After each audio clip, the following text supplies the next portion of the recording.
All right, the music was not working, Mm, so we'll just go with it. All right, so the wow, ahead. yeah, we should just do the music ourselves. All right, well, thanks. Oops, I forgot to. Okay, a lot of things stuff going on here. All right, well, welcome back to Welcome back to the Technical Difficulties Show with yeah. Chris and Frank. This is a live broadcast, everyone. This is why everyone does stuff pre-recorded. But This is yeah, why we edit. yeah. So this is Chris Frank Games, a video game podcast, and my name is Chris Tots, and I got Frank White with me as well. Frank, how you doing? I am doing great. Okay, sounds terrific. All right, you know what, Frank? You know what? I forgot to plug in my LAN cable, so so just give me 2 seconds here. Let me plug this in real quick. Sure. Hi, folks. How's it going? We have a poor connection right now on Skype. So, how about them video games? Oh, it went away. Something happened. So you get stuck on the old Wi-Fi there? Yeah, yeah, not good, not ideal. I got a message saying your Yeah. broadcast has been lowered to a lower stream, but No, pixely. yeah, exactly. All right, I'm so yeah, allergic to pixels. yeah, in this day, yeah, I got that affliction as well. All right, so yeah, this is Chris Frank Games, a video game podcast, and we're gonna be talking about some video games by popular demand. And not a whole lot to do. We got a lot of sequel stuff going on these days. But Frank, anything you can tease? The games we've been playing? Uh, a lot of the same stuff as last week. Yeah, yeah. I tell you what, I'm kind of in a rut too Yeah, when it comes to it's just games. been I've been busy. There's been a lot of games that I've been strong this week. I have resisted the urge to buy Darkwood, which released this week on Switch and PS4. It's been out on PC for a while, but I was like, oh, that looks sweet. But I have like 3 games right now that I am technically in the middle of. So no, 4 games right now. Like this is pretty unprecedented for me to have so many like games left unfinished sitting around. Yeah. But Oh, there you go. can't play everything. Your pile of shame is coming up, Yeah. building up. All right. Well, yeah. Yeah. What is Darkwood? By the way, I keep on hearing about this thing. It is a top-down survival crafting horror game. So it's a lot of like, get the supplies you need to fend off creepy beasts in a dark wood. So the Is it kind name, it's right there in the name. of is it kind of like Binding of Isaac or something like that? A little bit like that. I think it has roguelike elements, but it's not a procedurally generated world. It's a static world. I'm sure there's some procedural elements, and I'm not 100% sure what the death penalties are. I think you only get permadeath on higher difficulties, so I'm not sure about that. But one of the big kind of things is that it uses a vision cone system, so it's dark and spooky, but enemies won't like appear on screen unless your character is facing them. So if they're in another room, like you've got like kind of the, I don't know if it's literally supposed to be a flashlight or if it's just kind of like your character's peripheral vision, but everything gets like grayed out and you can't see the enemies, like if they're behind you or to your side or in another room, kind of behind a door or something. But yeah, it looks spooky and it's been getting really good reviews, and they weirdly um promote that it has no gun like or no jump scares. Like that's a major bullet point in the No. marketing. They're like it's a horror game without jump scares, and I'm like, what? Who's that like messed up about jump scares? I mean, I understand it's a survival crafting game, so you'd be really mad if like an enemy like popped out and killed you out of nowhere. But I imagine that there's going to be some procedural jump scares where you forget about something and then comes up behind you and you notice it. No violin sting, but you'll jump scare yourself. You played Oh, yourself. jeez. No jump scare. Is this really a thing people were saying no to? I demand less jump scares or something? I guess. Yeah, I suppose. Well, I guess they're trying to fill that niche. I guess you could say. All right. Well, yeah. When I kept on seeing all these headlines about Darkwood, I was like, "Whoa, Darkwood! They're bringing back that cowboy show from HBO." But no, that's Deadwood. That's Deadwood. Which It, they are bringing back. yeah, they're making a movie of that, right? Yeah, yeah. Yeah, season two wasn't that great. So yeah, I don't know. Season one's pretty good. All right. Uh, All right. it all Well, kind of blurred together for me. I was like, there's cowboys, lots of cowboys yeah, doing cowboys cowboy stuff. cowboys swearing and drinking. I like the stipulation that everyone is drunk every single minute of the day in that show. Just gotta kind of know that. All right. What else you got to do back then? Yeah, exactly. All right, and then all right, so we'll actually talk about some other news, including Rage 2. The what It's 10 out. years in the making, I suppose. Well, not in the making, but 10 years since the last one. If you've been waiting that long, and yeah, it's out.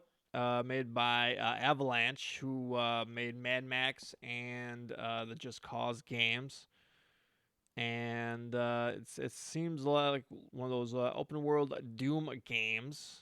Open world with kind of more of a Doomish controls.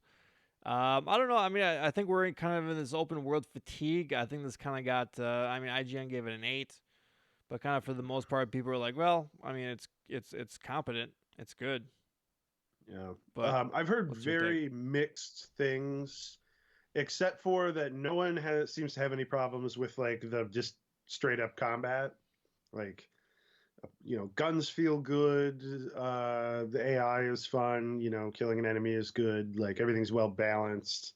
So no one seems to have any complaints with that. But like some people seem to be really happy or very unhappy with like the open world itself. So And they say your the mileage may vary. opening is the first hour is like kind of bad, so Yeah, yeah. There it's was a big tutorial. some people on Twitter kind of were doing threads of like, uh, why, and this was, I think it might be a problem with Avalanche because I had this exact problem with Just Cause in that like it holds the good powers ransom. I don't think it's as bad as Just Cause, where like things like the ability to land from the wingsuit without switching to the parachute like was a high level upgrade, and like they were holding things ransom just so that they could have stuff for you to work towards. And I don't know if it's that bad here, but yeah, it's like if your game has fun powers and stuff that you can use, why make people slog through the first like 4 to 6 hours without any of that stuff? You know, it's just a lot of filler then at the beginning. Yeah, yeah, this is actually I thought this was my game of the show of E3, like a year ago or two, whenever they first unveiled this. Not Oh, that yeah. I played it or anything; it just looked cool because it looked like the combat of Doom, kind of this open world Mad Max kind of area, and it does look cool. But for me, what makes me kind of less interested is I saw some of the combat against the enemy AI that just looks dumb as hell, and I hate just shooting mindless like idiot AI drones and all this stuff. And also, as soon as you got powers coming out of your hands, I don't. That's when I check out. I don't like that. I'm sorry, the Bioshock stuff. I'm not big on like magic powers Well, in my well, I shooting think games. that's So that's the thing that everyone's complaining about. So maybe you'll love the first 6 hours of the game and then just be done with it. yeah, and then Yeah, yeah, like one complaint I've heard is that it's one of those games where there's not a ton of reason to use the powers except for that they're fun. Like the combat is not like challenging, at least in the normal difficulty levels, to the point where you need to use that stuff to survive and succeed. And it's like, well, sure, I could shoot a gravity dart at this guy and then, shoot and then like, you know, shoot the other end and like Just Cause style. Wow, it's like I didn't know that it was the Just Cause guys, but now that you say that, it's like that makes a ton of sense because that's like the same total Just Cause power. Like I will attach you to this, and then I will fling you towards it, and you will hilariously explode. But yeah, a lot of like none of that stuff is more effective than pointing the gun at somebody and shooting them. So Yeah. And also just taking over, like going to a base, enemy base, and clearing out the enemies before they hit the alarm and all this crap. I've done that a billion times in Far Cry. So yeah. yeah, I don't know. I mean, but maybe for like $30, it'd be worth a go. A go. I was thinking like a rental, but then I heard about like the whole like it takes 6 hours to get going thing. I'm like, oh, rental's out. Not gonna Maybe red that's why box they it. do that. They're like they got to make sure it's not fun in the rental period. Have to All buy it. All right. Well, let's switch over to a little Nintendo news, and they had a big Nintendo Direct for Mario Maker, Super Mario Maker 2. Of course, a sequel to the first Mario Maker for the Wii U. And I did not watch this live. I was doing other things. I caught it like later. And I didn't ever really played Super Mario Maker, the first one. It's cool and all that stuff, but I'm never gonna make my own Mario levels, and I have no desire to at this age. But if I was a kid, yeah, for sure, it'd be cool. So I didn't really have a lot of like hype for Mario Maker 2 at all. But wow, I'll tell you what, they knocked it really out of the park with the video because they showed off a lot of the cool new features that they have, and it's basically pretty much everything you'd want in a Super Mario Maker sequel. So I'm guessing you did not watch this, Frank. No, I haven't checked in on Nintendo lately. Yeah, well, you got other stuff. You got kids, and you don't really. Yeah, so.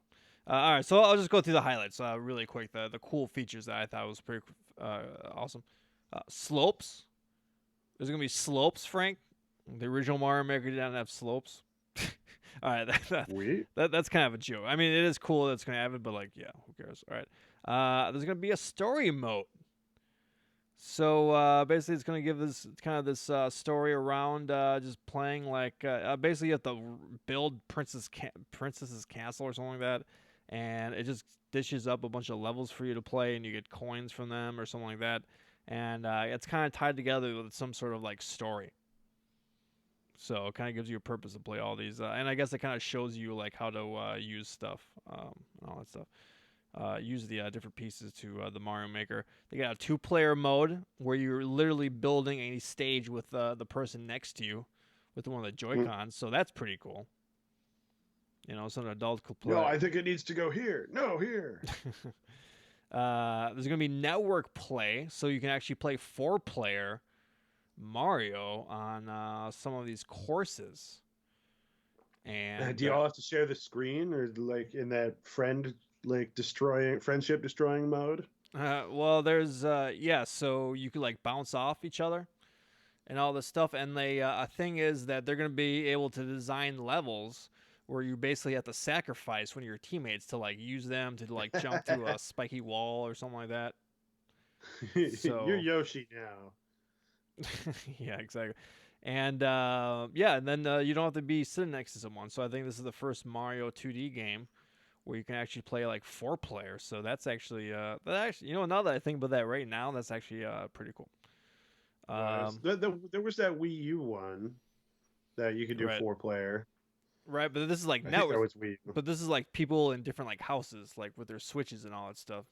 So this is not like co-op. This is like real network online Mario play. Yeah. So I guess then your friend can't punch you in the nutsack for jumping off of him and sacrificing him Yoshi style into a pit to survive yourself in mhm. a objectivist nightmare of pipes and mushrooms. Well, there might be an emote for that. I'm not sure, but very Why possible. is Mario giving me the finger? All right, and then they're also sprucing up the sharing capabilities, including they're emphasizing creator pages. So if there's a certain person who stages you like, you can like follow them and all that stuff. So that's cool. This basically just sounds like Dreams, but only Mario Yeah, game for Mario. for the most part, yeah. And then We're cutting out the fat. So you guys are all just making Mario levels anyway. So let's just do all Mario. yeah, right. This is kind of makes any Mario 2D game like kind of redundant, right? Unnecessary. And they also added Super Mario 3D Land assets, and these things are not the ones that you can actually flip over to the other, like Super Mario 3, Super Mario Brothers 1, or New Super Mario Brothers, because some of the things do different, like the clear pipes you can go through, and there's just kind of some different mechanics that you can't do in the normal Mario templates. And in the menus, it kind of shows you how you can switch over to that. And the way that it's the UI is designed is that Super Mario 3D world is kind of to the left, and then to the right of it, there's a whole lot of empty space. So people are conjecting that what's going to fill in that space later is DLC. And people are thinking, well, if this is something that you can't convert over to the other Mario games, would it be Super Mario Brothers 2? Man, could you imagine DLC Super Mario Brothers 2 designing your own levels? Man, that'd be pretty dope. That'd be pretty cool. There's gonna be some insane mazes of like go through this door and go into the negative world and fight a creepy mask and then like pull up some turnips and then go through like 5 more doors. And it was hard enough to navigate in Mario 2. I don't need some weird like ultra hard version. Yeah, it is definitely like a puzzle platformer, for sure. Yeah, and there's speaking of which, there's also like there's camera control. So for the levels where you're on a moving platform, you can like choose which way the camera to pan, and it just really kind of takes everything to the max. And yeah, I said before, I never was really into it, and I'm still probably not gonna get this, but it definitely looks super cool, for sure. So. All right, that's Mario Maker. And then just a couple other news tidbits. It was revealed that the Nintendo Switch, which was released, was it 16? No, 2017, has actually sold more units in Japan than the PlayStation 4, which is around 8 million. So Switch has sold more than the PS4 in Japan. And it's pretty successful. yeah, well, that's just kind of an indictment on the console market in Japan, for God's sakes. It's these Sony. I mean, they really are. I don't know. Really need that American market. I mean, most of these sales are in the American market, so it's like, good lord, they won't even support the home console. But okay. I mean, they're definitely going to release like a PS4 portable. I would imagine sometime soon. After the PS5 comes out, I would imagine. All right, and then just some other PS Vita 2. Yeah, exactly. Okay, and then just some other Nintendo news really quick. They're also going to have this program for Nintendo Online, Switch Online. That's basically the PS Plus for Nintendo. They're going to have a very special voucher system where you basically pay for 2 vouchers for $100, and you can redeem a voucher for 1 game each in the eShop. And these are like the AAA Nintendo games like Breath of the Wild and Mario Odyssey and all that stuff. So yeah, so instead of paying $60 for each, you can pay 50 for each. And then some people are saying, well, why are they making this complicated? Why don't they just sell you the discount? I think this is just, well, a lot of people are postulating that it's because they don't want to upset their retail partners. So and they don't want to have like an online sale. Well, also, the more complicated it is, the less likely people are to actually take advantage of it. So you get the PR bump without actually like cutting into your margins that much. Yeah. I learned that from Shakedown Hawaii. Yeah, so and I was just thinking about this, like how many of these can you buy? Can you buy like 100 of these? And then you basically save like 2 G's, almost something like that. So just buying, I'm buying wholesale. Give them the Wario 64 and be like, yo, man, go ahead, take these vouchers. But yeah, that's it. And also, you see all these battle passes and all this stuff, like these tickets and all. This is kind of almost like a battle pass. This is Nintendo's version of the battle pass. So, all right. All right, that's all the. Ooh, true words. All right, that's my Nintendo news for the week. All right, and then another couple of 10 games have been announced for the Mega Drive Mini. So there's 40, and the next 10, we're at 30 now. They're they are very smart about like keeping in the news this way by drip feeding it. Yeah, we're talking about this thing every month, at least once a month, for Yeah. God's sakes. It's this is a it's a symbiotic relationship. They're feeding the content mill. Yeah, exactly. We're regurgitating it all over your ears.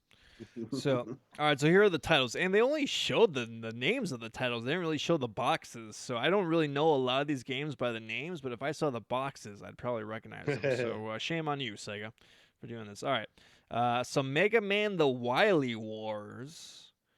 And so Frank, help me out here. This is like the first 3 Mega Mans, right? And like an exclusive level as well. Is that I don't correct? Okay. know. I I'm not a big Mega Man guy or a Genesis guy, so I think I read that today, and again, I'm not a Mega Man guy either. And I guess this is only released in the United States for the Sega Channel, and it was only released in Japan and Europe. So this is a very highly sought after, and yeah. All right, so the Wild Mega Man, the Wily Wars. Okay, all right the then. Wily Wars. So here's Cool name. yeah, here's another How'd you Capcom. lose your eye, Dad? I lost it in the Wily Wars. Yeah, the Council Wars, the Wily Wars battle. Okay, all right, and then here's another. This is like a big deal at the time, where Capcom signed a deal with Sega to like publish their games on the Genesis, and Street Fighter 2 Special Champion Edition, and I play the shit out of the Super Nintendo Street Fighter 2 games. I don't know how this Genesis actually holds up, but yeah, this is a big game at the time. So I don't know what the frame rate is, nothing like that. I'm sure Digital Foundry will take a look at it. And you say to yourself, well, hey, how are you gonna play Street Fighter with a 3 button controller? Well, they're also selling the 6 button like USB or Bluetooth thing or something for like $10, I think. So you can get that. Of course they are. Yeah, and then Sonic Spinball. Is this that kind of that pseudo 3D computer graphics thing, or is this more like a pinball game with Sonic? I believe this is more of a pinball like Okay, game. If it's the one I'm thinking of. I'm thinking of Sonic. What was that freaking game? Sonic. I don't know. Okay, Fantasy Star 4. I have no idea. I guess that's a beloved classic. I don't know. Yeah, big RPG. Yeah. There weren't a ton of RPGs on the Genesis, so like the few good ones are very beloved. I think this is actually kind of like the culmination. It was like the final 16-bit Final Fantasy game, so they kind of learned everything from the previous games and kind of put it all together. It's fantasy. It's not actually. It's not Final Fantasy. It's its own series. Yeah, Fantasy Star, right? Yeah, because it was on the Genesis. That's what I meant. Sorry about that. Okay, and then they spelled fantasy differently with a PH. Yeah. Yeah. All right, then Beyond Oasis. That's an RPG, right? I've never played that game. I have no idea. Nope. Okay. Yeah. I got nothing. I'll look it up quick. Beyond Oasis. All right. Well. Yeah, it looks like some kind of RPG. Looks like an RPG with like Aladdin in it or something. How about that makes sense. How about Sword of Vermilion? How about that game? That's my brother played that game a lot. I just like the name Sword of Vermilion. Just like it. Wait, Sword of Yellow. Is the sword yellow? And Ghouls and Ghosts, and I believe this is probably the best version of Ghouls and Ghosts out there. This is actually programmed by what's this guy's name? Yuji Naka or whatever, the guy who did Sonic. He actually programmed this game, so it's a really good version of Ghouls and Ghosts. All right, then Alex Kidd and Enchanted Castle. I never play these games. Golden Axe. Yeah, Golden Axe is cool, but why not put Golden Axe 2, right? Isn't that the superior? And what about Golden Axe 3, for God's sakes, huh? Put the superior version? I don't know. Yeah, I don't know. It's funny. I loved Golden Axe, like the arcade game as a kid, and like I think I got it like the Xbox 360 at one point, and yeah, it does. A lot of beat 'em ups don't really hold up, and that one definitely doesn't. Yeah, yeah. All right, and then Vector Man. So this is kind of a late stage Genesis game. This is probably a good platformer. I played it very shortly at like Kmart or something like that, but I think that's probably a quality game. And then Wonder Boy and Monster World. So I guess people have a lot of love for these Wonder Boy games, and I guess they're pretty good. So, but I've never really played too many of these. So, but yeah, I gotta say, again, I've said this before, but I'll say it again. These NES and the Super NES classics, we've all played Metroid 3 and Zelda a billion times and Mario a billion times. Not a lot of people have not played these games ever, and a lot of people like me haven't played these games since the 90s. So this is actually kind of a compelling package. Not that I'm going to get this, but it's kind of. I'm looking at some of these games. I'm like, oh yeah, that's a really good game. Really good game. Chris is So feeling the nostalgia itch. yeah, there you go. There you go. All right, so Frank, what have you got for us for Yeah, not a news? ton. It's been we got some interesting releases this week. A Plague Tale: Innocence came out and has been getting good reviews. That looked interesting. I mean, again, I just don't have time to like add another game to my plate. Is it Otherwise, I'd probably be playing is that the is the that a walking stealth simulator? adventure. Say what? I'm sorry. Is that a walking adventure? Or what do you call it? A walking simulator? No, it's like a stealth crafting kind of. I mean, it's story focused. I don't think it's a very long game, and it's like I think it starts at 40. There, it's like technically a budget game. Um, like avoiding plague rats and crusaders or something. And you get to do cool stuff like use a slingshot to knock an enemy's torch that's keeping the rats at bay out of his hand so that the rats will eat him and you can sneak by. Looks pretty gruesome. It's um, it's an escort quest like game. Like it's the girl that she's kind of ferrying through this plague infested medieval France. But yeah, I haven't heard a lot of complaints about that, and people are saying it. It looks really good. Like they've got the swarm AI for the rats is very interesting, um, and that the graphics are quite nice. But it just I don't think it's a meaty game. I think it's kind of a play and be done with it. So the $40 price point makes a lot of sense there. So yeah, But you gotta wonder like, is it is it kind of like one of those Hellblade games where like the production is like pretty off the charts, but it's like fairly short? Because I'm just looking at some screenshots and probably like I think it's going to be fairly short and linear. Um, but yeah, but having a strong story and production value behind it. So that's my kind of game these days because I can actually finish it. Though I still haven't finished Hellblade, so there's that theory out of there. Um, excuse me, got the allergies going on. But yeah, so the big news though, hypothetically big news, is that Sony and Microsoft have partnered for some cloud nonsense, which, as we were talking about earlier before the show, is basically not doesn't mean anything yet. They've signed it's got a weird legalese phrase somewhere around here. They have both signed a memorandum of understanding, which sounds like yeah. something you'd like get that your kindergarten teacher would do after you got into a fight with another kid. Uh, but so basically, they're agreeing to work together in the future on cloud gaming tech, which I guess is a good sign for upcoming, cross platform play.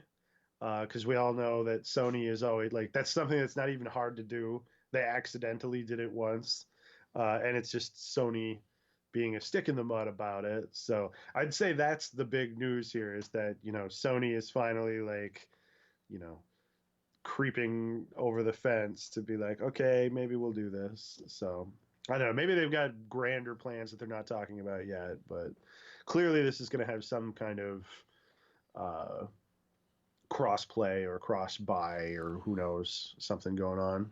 Yeah, But well, you just it's kind interesting times. Or they're just worried about Nintendo and they're going to team up and they're like, yeah, the Switch is doing too well. of Let's join forces and crush this slightly less evil corporation. well, I think this is just I don't know. I have no idea what's going on with this thing at all. But just kind of thinking, this seems kind of more like a, response to like Google and like Stadia, and I think Mm. this is probably Sony's kind of initiation because I'm sure Microsoft has the money. I think they feel like they could probably maybe take on Google, but Sony's probably like, oh shit, Mm-hmm. Google's gonna eat our lunch or whatever. They're gonna release this thing, and we're selling DVD players. We don't know shit about the cloud, and Microsoft already buys Blu-ray players from us. So hey, let's talk to these guys and use their Azure technology, which is Mm-hmm. like their web-based shit, whatever. I don't know, their cloud computing right Yeah. system. Yeah. Well, So I suppose this could also just be it barely related to games and be something more along the lines of like Sony wants to use Microsoft Cloud AI in their next Blu-ray player or something. yeah, yeah. So who knows? So, but I think probably Sony feels more comfortable with Microsoft than probably with Google. So, also, yeah, yeah, exactly. So, all right, yep, So that's the news. yeah, that's the news, folks. All right, so we'll take a break, and we'll be right back with the games we've been playing. All right, I'm pretty much ready. Yeah, I'm all set. If you are too.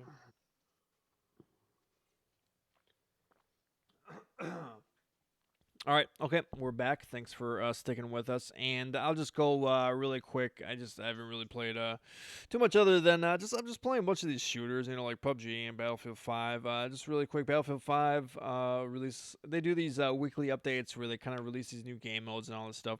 And there's this new game mode called Fortress, where they have two maps. Where one map, is a giant church, and these are not new maps; these are maps that they've already had, but they just kind of take these old maps and kind of what do you call it, cordon off certain areas and just kind of make different modes based on those areas. So one's like you're in a church that was been bombed out in Denmark, and you basically one team is defending the church and the other team is attacking the church, and there's a lot of defenses and it's kind of like a meat grinder. And the other one is called Hamada, and Hamada was in Libya, I believe, and it's basically a geological structure where it's a dried like riverbed or lake bed or something like that, and it's like a plateau almost. So, and the fortress is like kind of this old. I don't know if it's like a Persian castle or something like that, but it's old school medieval castle.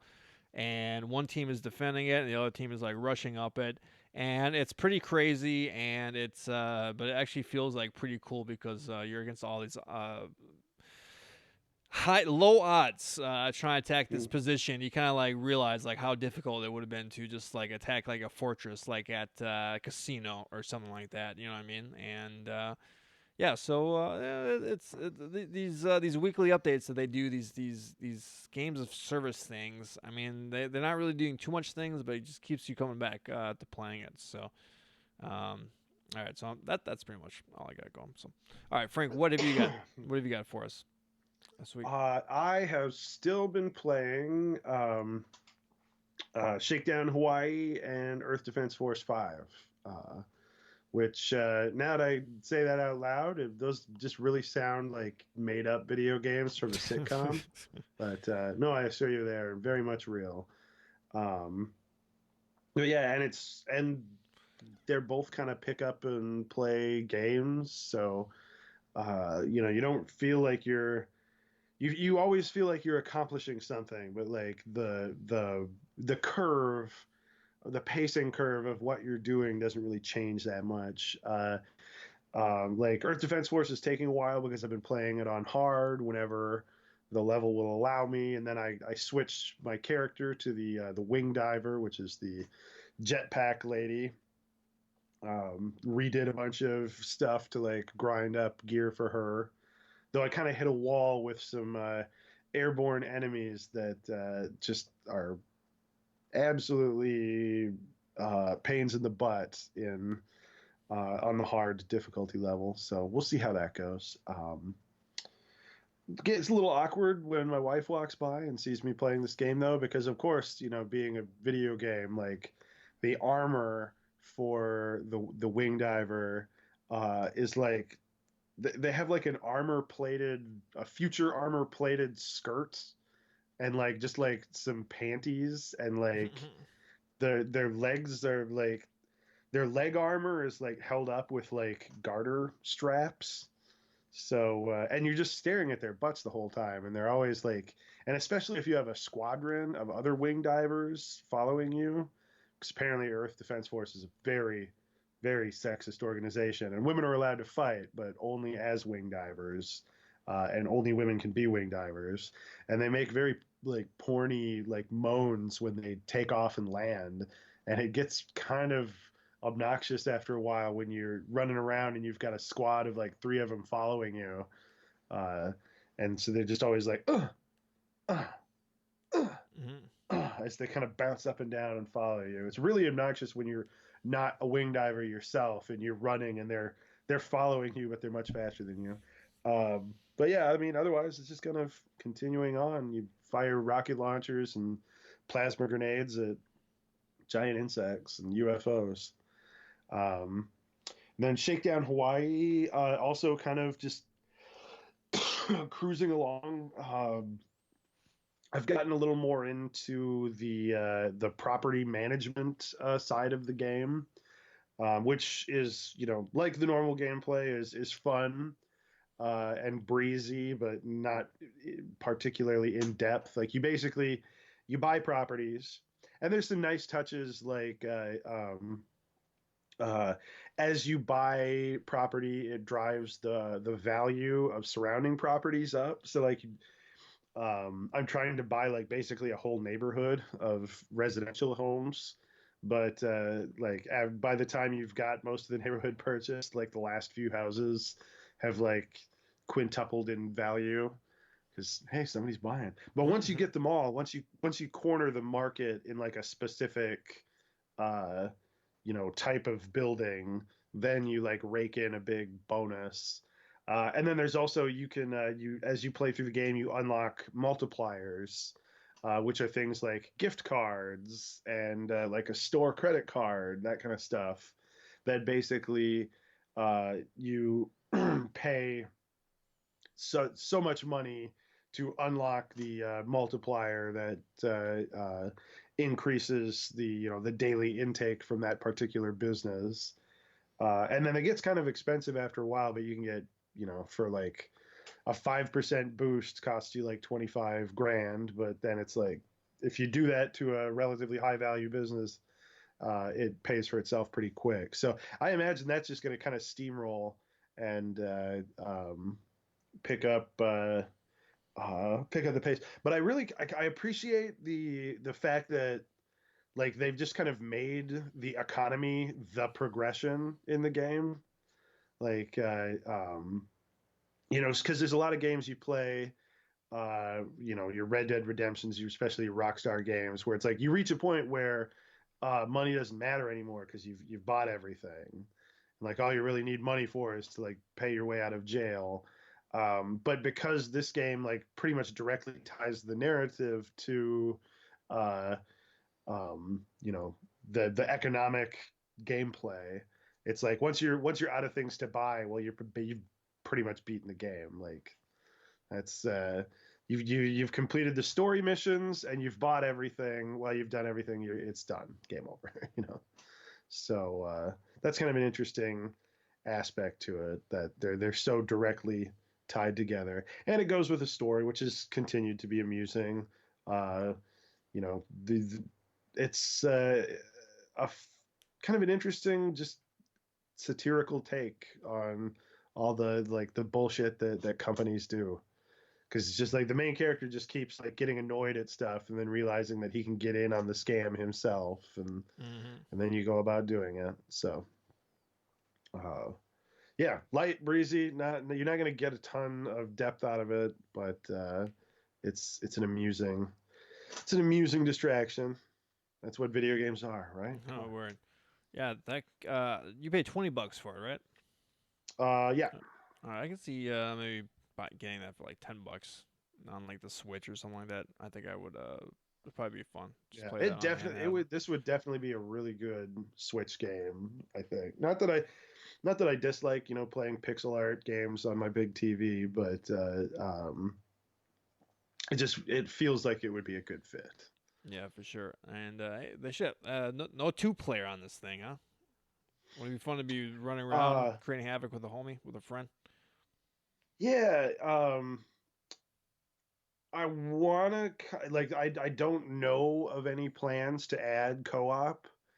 Uh but I feel like that's kind of a thing that's probably coming down the line because the game does when you're in like dense forest or like something when you're in an environment that obscures where your character is, it has a helpful little like player one mark appear that specifically says P1 with a little arrow over your Oh head yeah. to point out where you are. So I'm like, and it's got there's three different playable characters that you kind of switch between through the story. So we'll see. Maybe that's coming as like a DLC or a free update or something down the line.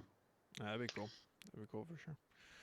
Yeah. So don't Oh. quote me on that, but it seems like a no-brainer. Well, if they got player one, right? Why didn't they just say you? You know, why would they rate player one? You know, if there's no give me no player two. Doesn't make sense, I guess. Yeah, yeah. Alrighty. Okay.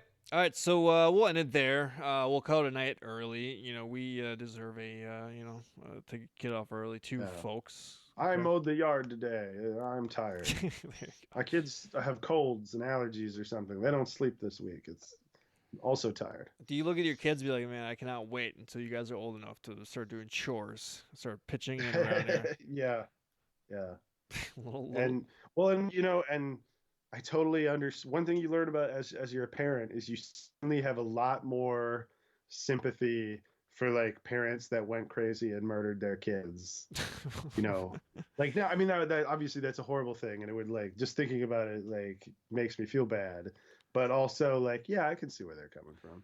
I I definitely. could see you getting that mad. One of my friends' babies was like collie, and the baby just was crying, screaming, just like after a while, you're just like, oh my god, this is crazy. I can't believe this baby's not shutting up. So, uh, Yeah, yeah, it's one of those things where they're really lucky that they're cute and that you instinctively want to protect them, because if that was not the case, they'd be dropped kicked like all over the place. yeah. All right. Oh, there you go. Let's end the show with emphasized. Huh? How about that? Yeah, Nice. yeah. While you're at it, contribute money to the Yellowhammer Fund. Help people in Alabama. Speaking of killing babies, yeah. not that that's killing babies, even though they say it is. Anyway, Yellowhammer All Fund. Look right. it up. Well, we can end the show right there. All right. So for Frank White, my name is Chris Stotts. It's been Chris Frank Games. Thanks for watching. We will see you later. Bye Peace out.